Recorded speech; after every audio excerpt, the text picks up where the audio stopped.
The ISD superintendent says some teachers may be moved to different schools in an effort to improve test scores for minorities with a focus on African American students only. On Fox 4, Mike Miles acknowledges despite 9 years of trying to raise African American scores on state mandated tests, the district has not succeeded.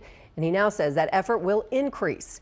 Sean Rabb visited with Mike Miles today. Sean.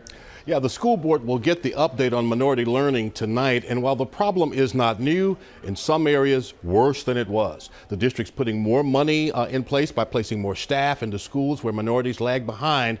But Superintendent Miles feels strongly that mentors and the best teachers being moved to teach the most struggling students is what will make the difference. The district acknowledges with disappointment that minorities, especially African Americans, are not learning. The gap widening between black and whites throughout the district across the state.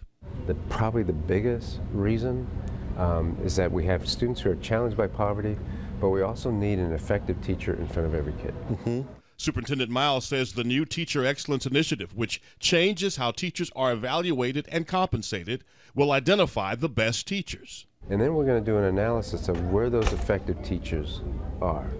In terms of what schools they're in? Right. What classrooms? In terms of what schools they're in. And we'll see, are our most effective teachers teaching our most struggling campuses? Miles says he's heard the complaints about too much student assessment and the district's cut back, but the teachers use the data from the assessments to say, okay, what do the students need? What am I not teaching well? What are they not getting? How can I adjust the instruction? The greatest gains have been in math. Without a question. But you know what? We're not breaking out any champagne. We got a long way to go, and we lost a little ground in reading last year. No question about that. The math gains credited to the African American Student Initiative started in 2006, which will now expand across the learning curriculum. And Miles welcomes the mentoring movement African American pastors are making towards the district. People are buying into what you've been telling them about the changes for this district. So you have to stay and see it through. You know, this is not a short game, right? This is a yard by yard thing that we're trying to do. So it's going to take a while to get the gains, but we put in systemic reform, not just a silver bullet. You anticipate scoring at the end of the day?